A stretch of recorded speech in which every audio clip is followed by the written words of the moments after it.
Hi friends, welcome to my YouTube channel Jyothi Nivasa ಲಾಕ್ಸ್. ಎಲ್ಲರಿಗೂ ಜಯಂತಿ ಹಬ್ಬದ ಶುಭಾಶಯಗಳು.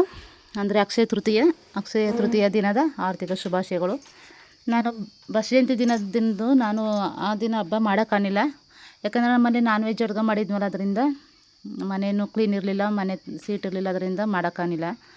ಇನ್ನು ಪುನಃ ಬೆಳಗ್ಗೆನಾಗ ಮಾಡೋ ಅಂತ ಹೇಳಿದ್ರೆ ನಮ್ಮಲ್ಲಿ ನೆಂಟರೆಲ್ಲ ಬೆಳಗ್ಗೆನಾಗ ಹೋದರು. ಅಂದರೆ ನಮ್ಮ ಬಾಯಕವರೆಲ್ಲ ಹೋದರು ಊರಿಗೆ. ಅವ್ರು ಆ ಕಡೆ ಕಳಿಸ್ಬಿಟ್ಟು ನಾನು ಈ ಕಡೆ ಮನೆ ತೊಳಿಬಾರ್ದು ಮತ್ತು ತಲೆ ತೊಳಿಬಾರ್ದು ಅಂತೇಳಿ ನಾನು ಆ ದಿನವೂ ನಾನು ಹಬ್ಬ ಮಾಡೋಕ್ಕಾಗಿಲ್ಲ. ಶುಕ್ರವಾರ ನಾನು ಜಯಂತಿನ ಮಾಡು ಅಂತೇಳಿ ಶುಕ್ರವಾರ ಇದು ಜಯಂತಿ ಮಾಡ್ಕೊತಾಯಿದ್ದೀನಿ. ನಾನು ಶುಕ್ರವಾರ ಬೆಳಗ್ಗೆ 4:15ಗೆ ಎದ್ದು ಸ್ನಾನ ಮಾಡಿ ರೆಡಿಯಾಗಿ ದೇವ್ರ ನೈವೇದ್ಯಕ್ಕೆ ಅಂತೇಳಿ ಕೇಸರಿ ಬಾತ್ ಮಾಡ್ಕೊತಾಯಿದ್ದೀನಿ.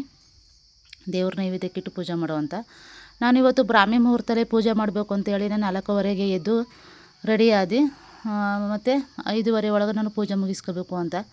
ಯಾಕಂದರೆ ಬ್ರಾಹ್ಮಿ ಮುಹೂರ್ತದಲ್ಲಿ ನಾವು ಏನೇ ಇಷ್ಟಾರ್ಥಗಳನ್ನ ಮನಸ್ಸಲ್ಲಿ ನೆನೆದು ದೇವ್ರ ಹತ್ರ ಕೇಳ್ಕೊಂಡ್ರೆ ಎಲ್ಲ ಇಷ್ಟಾರ್ಥಗಳು ಈಡೇರ್ತವಂತ ಎಲ್ಲ ಆಗ್ಲಿಂದ ತಲೆಮಾರಿನಿಂದ ನಡ್ಕೊ ಬಂದಿರೋ ಪದ್ಧತಿಯಲ್ಲೋ ಅದು. ಅದರಿಂದ ನಾನು ಬ್ರಾಹ್ಮಿ ಮುಹೂರ್ತದಲ್ಲಿ ಪೂಜೆ ಮಾಡಬೇಕು ಅಂತ ತುಂಬ ಆಸೆಯಿಂದ ಇದ್ದು ಪೂಜೆ ಮಾಡ್ತಾಯಿದ್ದೀನಿ. ನಾನು ಯಾವುದೇ ರೀತಿ ಪೂಜೆ ಮತ್ತು ಯಾವುದೇ ಮನೇಲಿನ ಏನಾರು ಹರಕೆ ಕೊಟ್ಟು ಪೂಜೆ ಮಾಡೋದಿದ್ರು ನಾನು ಜಾಸ್ತಿ 4:15ಗೆ ಅಂದರೆ ಬ್ರಾಹ್ಮಿ ಮುಹೂರ್ತಲ್ಲೇ ಪೂಜೆ ಮಾಡಿ ಮುಗಿಸ್ತೀನಿ. ನಾನು ಆಗ್ಲಿಂದ ನನಗೆ ಅದೇ ಅಭ್ಯಾಸ ಆಗೋದ. ಆ ರೀತಿ ಮಾಡಿದ್ರೆ ನನಗೆ ಮನಸ್ಸು ಸಮಾಧಾನ ಆಗೋದು. ನಾನು ದೇವ್ರ ನೈವೇದ್ಯಕ್ಕೆ ಕೇಸರಿ ಬಾತ್ ಮಾಡಿಟ್ಬಿಟ್ಟು ಇಲ್ಲಿ ಹಸಿ ಕಡಲೆ ರಾತ್ರಿ ನೆನೆ ಹಾಕಿದ್ದು ಹಸಿ ಕಡಲೆನ ಸಾಂಬಾರು ಮಾಡಿಬಿಡು, ಅನ್ನನೂ ಮಾಡಿಟ್ಬಿಡು, ತಿಂಡಿ ಆಯ್ತಾ ಜೊತೆಗೆ ಅನ್ನ ಸಾಂಬಾರು ಮಾಡಿಟ್ಬಿಡು ಅಂತೇಳಿ ಅಡುಗೆಗೂ ರೆಡಿ ಮಾಡ್ಕೊತಾಯಿದ್ದೀನಿ. ಯಾಕಂದ್ರೆ ನೆಂಟರೆಲ್ಲ ಬಂದಿರಲ್ಲ, ಅದರಿಂದ ನಾನು ಸರಿಯಾಗಿ ನಿದ್ದೆನೂ ಆಗಿರಲಿಲ್ಲ.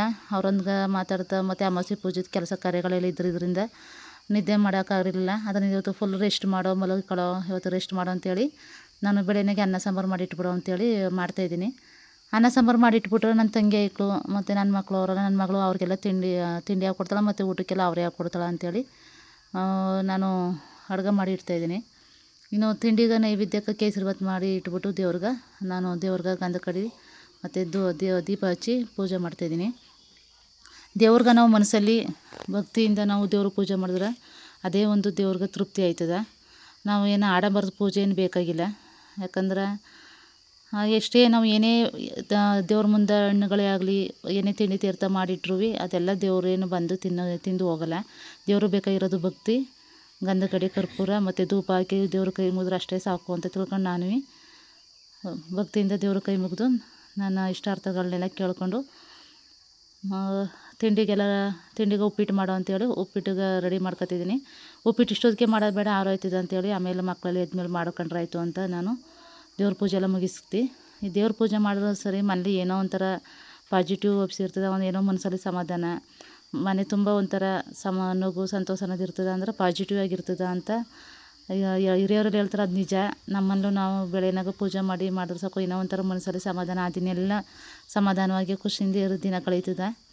ನಾನು ಹಸಿ ಕಡಲೆ ಬೇಯಕ್ಕಿಟ್ಟಿದ್ದೆನಲ್ಲ, ಈಗ ಅದನ್ನ ಖಾರಕ್ಕೆಲ್ಲ ರೆಡಿ ಮಾಡ್ಕೊಂಡು ಜೊತೆಗೆ ಹುಣ್ಸೆಹಣ್ಣು ಹಾಕಿ ಆ ಖಾರನೆಲ್ಲ ಹುರಿದು ಮಿಕ್ಸಿಗೆ ಹಾಕಿ ಖಾರ ಎಲ್ಲ ರೆಡಿ ಮಾಡಿ ಸಾಂಬಾರು ರೆಡಿ ಮಾಡಿದೆ. ಇನ್ನು ಹೊರಗಡೆ ಬಂದು ನೋಡಿದ್ರೆ ಯಾರೂ ಎದ್ದೇ ಇರಲಿಲ್ಲ. ವಾತಾವರಣ ಚೆನ್ನಾಗಿತ್ತು. ಇಲ್ಲಿ ನೋಡಿ, ಇಲ್ಲಿ ಕಾಣ್ತಾ ಇದ್ದಲ್ಲ, ಅದು ಗೋಪಾಲಸ್ವಾಮಿ ಬೆಟ್ಟ. ನಮ್ಮ ಮನೆಯಾಗ ನೇರವಾಗಿ ಆ ಗೋಪಾಲಸ್ವಾಮಿ ಬೆಟ್ಟ ಕಾಣ್ತದೆ. ನಾವು ದಿನ ಬೆಳಗ್ಗೆ ಗೆದ್ದು ಅಲ್ಲಿಗೆ ದೇವ್ರ ಕೈ ಮುಗಿದು ದಿನ ಶುರು ಮಾಡ್ತೀವಿ. ಇವತ್ತು ಅದೇ ರೀತಿ ನಾನು ದೇವ್ರ ಪೂಜೆ ಆದಮೇಲೆ ಬಂದು ಹೊರಗಡೆ ಬಂದು ದೇವ್ರ ಕೈ ಮುಗಿದು ಇವತ್ತಿನ ದಿನ ನಾನು ಶುರು ಮಾಡ್ತಾಯಿದ್ದೀನಿ. ವಾತಾವರಣ ತುಂಬ ಚೆನ್ನಾಗಿತ್ತು ಮತ್ತು ನವಿಲುಗಳು ಕೂಗೋ ಸೌಂಡ್ ಎಲ್ಲ ಕೇಳುತ್ತಾ. ಯಾಕಂದರೆ ನಾವು ಜಮೀನಲ್ಲಿ ನಾವು ಮನೆ ಮಾಡಿರೋದು, ಜಮೀನಲ್ಲಿ ಸೈಡ್ ತೆಗೆದು ಮನೆ ಮಾಡಿರೋದ್ರಿಂದ ಇಲ್ಲಿ ನವಿಲುಗಳು ಕೂಗೋದು ಮತ್ತು ಪ್ರಾಣಿಗಳು ಯಾವುದೇ ರೀತಿ ಇರ್ತಿದ್ರು, ಯಾವುದೇ ರೀತಿ ಇದು ಸೌಂಡ್ ಇದ್ರು ಚೆನ್ನಾಗಿ ಕೇಳಿಸುತ್ತೆ. ನೆನ್ನೆಲ್ಲ ಬಟ್ಟೆ ಒಗೆದಾಕಿದ್ದು ಒಣ ಹಾಕಿರಲಿಲ್ಲ. ಬಟ್ಟೆನೆಲ್ಲ ಒಣ ಹಾಕ್ಬಿಡು ಅಂತೇಳಿ ಒಣ ಹಾಕ್ಬಿಟ್ಟು ನನ್ನ ಮಗನ ಏಳಿಸಿ ಅವನ ಹಾಲು ಕಳಿಸಿದ್ವಿ, ಹಾಲು ತಗೋಬೇಕಪ್ಪ ಅಂತ. ಯಾಕಂದರೆ ನಮ್ಮ ಮನೆಯವ್ರು ಇನ್ನೂ ಎದ್ದಿರಲಿಲ್ಲ, ಅವರು ಮಲಗಿದ್ರು. ಅಂದರೆ ನನ್ನ ಮಗನೇ ಹೋಗಿ ಹಾಲು ತಗೊಬಂದು ಕೊಟ್ಟನ. ಸಾಂಬಾರು ಮಾಡಿ ಬೇರೆ ಒಂದು ಪಾತ್ರೆ ಹಾಕ್ಕೊಂಡು ಈಗ ಅಕ್ಕಿ ಹಾಕಿದ್ದೀನಿ, ಅನ್ನ ಮಾಡಿಟ್ಬಿಡು ಅಂತ. ನನ್ನ ಮಗ ಹಾಲು ತಂದಲ್ಲ, ಹಾಲು ಕಾಯಿ ಹಾಕಿಟ್ಟಿದ್ದೀನಿ. ಇನ್ನು ನಮ್ಮ ಮನೆಯವ್ರು ನೆಲೆಸಿ ಅವರು ಟೀ ಕೊಡು ಅಂತೇಳಿ ಟೀಗೂ ರೆಡಿ ಮಾಡ್ಕೊಂಡು ನಾನು ನನ್ನ ಮಗ ಇಬ್ಬರು ಬಿಸಿನೀರು ಕೊಡಿ ಅಂತೇಳಿ ಬಿಸಿನೀರು ಕಾಯಿಸಿ ಲೋಟಕ್ಕೆ ಹಾಕೊಂಡು ನಮ್ಮಲ್ಲಿ ನಾನು ನನ್ನ ಮಗ ಮತ್ತು ನನ್ನ ಮಗಳು ಡೈಲಿ ಬಿಸಿನೀರು ಕುಡಿತೀವಿ, ಮಿಸ್ ಮಾಡಲ್ಲ. ಆದರೆ ನಮ್ಮ ಮನೆಯವರು ಎಲ್ಲ ಮಧ್ಯೆ ಒಂದೊಂದು ಜನ ಕುಡಿತಾರೆ ಅಷ್ಟೇ. ನಾವು ಮಾತ್ರ ಮಿಸ್ ಮಾಡ್ದೇ ಕುಡಿತೀವಿ. ನಾನು ನನ್ನ ಮಗ ಇಬ್ಬರು ಬಿಸಿನೀರು ಕುಡಿತಾ ಮಾತಾಡ್ತಾ ಬಿಸಿನೀರು ಕುಡಿತಾ ಇದ್ದೋ. ನಾನು ಉಪ್ಪಿಟ್ಟಿಗೆಲ್ಲ ರೆಡಿ ಮಾಡ್ಕೊಂಡಿದ್ದೀನಿ. ಕಡಲೆಬೇಳೆ ಈರುಳ್ಳಿ ಎಲ್ಲ ತರಕಾರಿ ಕಟ್ ಮಾಡಿದ್ದೀನಿ. ಉಪ್ಪಿಟ್ಟು ಒಂದು ಮಾಡಬೇಕು. ಆರೋಯ್ತು ಅಂತೇಳಿ ಇಕ್ಳು ಇದ್ದಿರಲಿಲ್ವಲ್ಲ, ಅದರಿಂದ ಆರೋಯ್ತು ಅಂತೇಳಿ ಮಾಡಿರಲಿಲ್ಲ. ನಾವು ಬಿಸಿರು ಕುಡಿತಾ ಮಾತಾಡ್ತಿರ್ಬೇಕಾರೆ ನಮ್ಮ ಬ್ಲ್ಯಾಕಿನೂ ಬಂದು ನಮ್ಮ ಜೊತೆ ಕೂತ್ಕೊಂಡು ಮಾತಾಡ್ತಾ ಇದ್ನ. ಪ್ರಾಣಿಗಳಷ್ಟೇ ಅಲ್ವಾ, ನಮ್ಮ ಪ್ರಾಣಿಗಳು ಮಾತು ಬರದೇ ಇದ್ದರೂ ಭಾವನೆಗಳು ಅರ್ಥ ಮಾಡ್ಕೊತಾವೆ ಅನ್ನೋದು ನಿಜ. ಇನ್ನು ನಮ್ಮ ಮನೆಯವ್ರನ್ನ ಏಳ್ಸು ಅಂತ ಬಂದು ಅವರು ಡೈಲಿ ಅವರೇ ಹಾಲು ತರೋದು. ಆದರೆ ಇವತ್ತು ಸ್ವಲ್ಪ ಸರಿಯಾಗಿಲ್ಲ ಅಂದ್ಬಿಟ್ಟು ಎದ್ದಿರಲಿಲ್ಲ. ಯಾಕಂದ್ರೆ ಡೈಲಿ ಒಂದೇ ಸಮಯ ಕೆಲಸ ಮಾಡ್ತಾರೆ. ಮರಗೆಲಸ ಮಾಡೋದ್ರಿಂದ ಡೈಲಿ ಬೆಳಗ್ಗೆನಾಗ ಅಷ್ಟೊತ್ತಿಗೆ ಹೋಯ್ತಾರೆ, ಸಾಯಂಕಾಲ ಅವ್ರನ್ನ ಬರೋದು 6:30 7 ಗಂಟೆ 7:30 ಹಂಗೆಲ್ಲ ಆಯ್ತದೆ. ಒಂದೊಂದು ದಿನ 8 ಗಂಟೆ 9 ಗಂಟೆ ಅವ್ರಿಗೆ ಕೆಲಸದಿಂದ ಬರೋದು ಅಷ್ಟು ಟೈಮ್ ಆಗೋಯ್ತದೆ. ಅಷ್ಟು 9 ಗಂಟೆ ಎಲ್ಲ ಕೆಲಸ ಮಾಡ್ಕೋತಾರೆ. ಅದರಿಂದ ಅವರು ಮೈಕಂಡ್ಬಿಟ್ಟು ಎದ್ದೇ ಇರಲಿಲ್ಲ. ಇನ್ನು ಅವ್ರನ್ನ ಏಳಿಸ್ಬಿಟ್ಟು ಅವ್ರಿಗೂ ಟೀ ಕೊಟ್ಬಿಟ್ಟು ನಾನು ಟೀ ಕುಡಿದು ಇನ್ನು ತಿಂಡಿ ಎಲ್ಲ ತಿಂದ್ಕೊಂಡು ಪಾತ್ರೆನ ಬೆಳಗ್ಬಿಟ್ಟು ಮಧ್ಯಾಹ್ನಕ್ಕೆ ಅಡುಗೆ ರೆಡಿ ಆಗೋದಲ್ಲ. ಇವತ್ತು ರೆಸ್ಟ್ ಮಾಡೋ ಅಂತೇಳಿ ನಾನು ಎಲ್ಲ ಕೆಲಸನೂ ಬೇಗನೆ ಮುಗಿಸ್ಕೊಂಡು, ಇನ್ನು ನಮ್ಮ ಮನೆಯವರು ಊರ್ಲಿ ಒಂದು ಸ್ವಲ್ಪ ಕೆಲಸ ಅದ, ಮಧ್ಯಾಹ್ನ ಗಂಟೆ ಊರ್ಲಿ ಕೆಲಸ ಮಾಡ್ತಿದ್ದು ಮಧ್ಯಾಹ್ನ ಮೇಲೆ ಪೇಟೆಗೆ ಹೋಗ್ತೀನಿ ಅಂತಂದರು. ಸರಿ ಪೇಟೆಗೆ ಹೋಗ್ತಿದ್ದಲ್ಲ, ಗುರುನ ಕರ್ಕೊಂಡೋಗಿ ಅವನು ವೆಲ್ಡಿಂಗ್ ಮಾಸ್ಕ್ ತಗೋಬೇಕು ಅಂತ ಹೇಳೋಣ, ಮಾಸ್ಕ್ ತಗೊಬಂದ್ಬಿಡಿ ಅದೇನೋ ನೋಡ್ಬಿಟ್ಟು ಅಂತೇಳಿ. ಗಡಿಯಾರ ರಿಪೇರಿ ಇತ್ತು, ಗಡಿಯಾರ ಮತ್ತು ರಿಮೋಟು ಅವನ್ನೆಲ್ಲ ಕೊಟ್ಟುಗಳಿಸಿ ತಗೊಂಡೋಗಿ ಅಂತೇಳಿ ಅವ್ರನ್ನೆಲ್ಲ ಪ್ಯಾಕ್ ಮಾಡಿಟ್ಟು ತಗೋಬೇಕು ಅವ್ರಿಗೆ.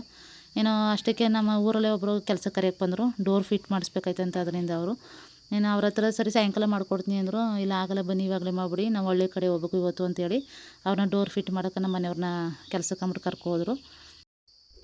ನಾವು ಮೊದಲೆಲ್ಲ ಕೇಳದಲ್ಲಿ ಕೆಲಸ ಮಾಡ್ತಿದ್ದು, ಇವಾಗ ನಾವು ಬಂದು ಊರಲ್ಲಿ 1 ವರ್ಷ ಆಯ್ತು ಬಂದು ಊರು ಬಂದ ಸ್ಥಳ ಕೆಲಸ ಅಷ್ಟೊಂದು ಇರಲಿಲ್ಲ. ಇವಾಗ ಪರವಾಗಿಲ್ಲ, ಸುಮಾರಾಗಿ ಕೆಲಸ ಕೈ ಕಚ್ತಾವೆ. ನಮ್ಮ ಮನೆಯವರು ಇವತ್ತು ಅದನ್ನೇ ಮಾತಾಡ್ತಾಯಿದ್ರು, ಇವಾಗ ಪರವಾಗಿಲ್ಲ ಜೊತೆ ಸುಮಾರಾಗಿ ಕೆಲಸ ಕೈ ಸಿಗ್ತಾವ ಪರವಾಗಿಲ್ಲ ಅಂತೇಳಿ. ಇನ್ನು ನಾನು ಮಕ್ಕಳೆಲ್ಲ ಇದ್ದಿರಲ್ಲ, ಅವರು ತಿಂಡಿ ಮಾಡ್ಕೊಡು ಅಂತೇಳಿ ಉಪ್ಪಿಟ್ಟನ್ನೆಲ್ಲ ಮಾಡ್ಕೊಂಬಿಟ್ಟು ತಿಂಡಿ ತಿಂದ್ಕೊಂಡು ಎಲ್ಲರೂ ಅವರು ನಮ್ಮ ಮನೆಯವರು ಕೆಲ್ಸಕ್ಕೆ ಹೋಗಿರಲ್ಲ. ಅವರು ಮಧ್ಯ ಮೇಲೆ ಪೇಟೆಗೆ ಹೋಗ್ತೀನಿ ಅಂತ ಹೇಳೋರು, ಅವರು ಮಧ್ಯ ಮೇಲೆ ಪೇಟೆಗೆ ಹೋದರು.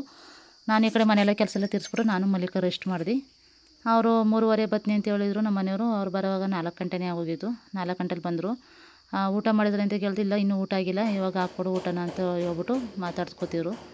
ಇನ್ನು ಗಡಿಯಾರ ಕೊಟ್ಗಳಿಸಿದ್ದು, ಗಡಿಯಾರ ರಿಮೋಟು ಅವನ್ನೆಲ್ಲ ಕೊಟ್ಗಳಿಸಿದ್ನಲ್ಲ, ಅವನ್ನೆಲ್ಲ ರೆಡಿ ಮಾಡಿಸ್ಕೊ ಬಂದಿದ್ರು. ಮತ್ತು ನನ್ನ ಮಗ ಹೋಗಿದ್ದೆಲ್ಲ ಜೊತೆಗೆ ವೆಲ್ಡಿಂಗ್ ಮಾಸ್ಕ್ ತಗೊಬತ್ತೀನಿ ಅಂತೇಳಿ ವೆಲ್ಡಿಂಗ್ ಮಾಡ್ತಾರೆ. ನನ್ನ ಮಗನೇ ವೆಲ್ಡಿಂಗ್ ಮಾಡವ. ಅವರ ಕೆಲಸ ಕಲ್ತ್ಕೊಂಡು ವೆಲ್ಡಿಂಗ್ ಮಾಡೋದು ಯಾವ ರೀತಿ ಅಂತ ಫೋನ್ಲೇ ನೋಡಿ ಕಲ್ತ್ಕೊಂಡ ಅವನು ಕೆಲಸನ.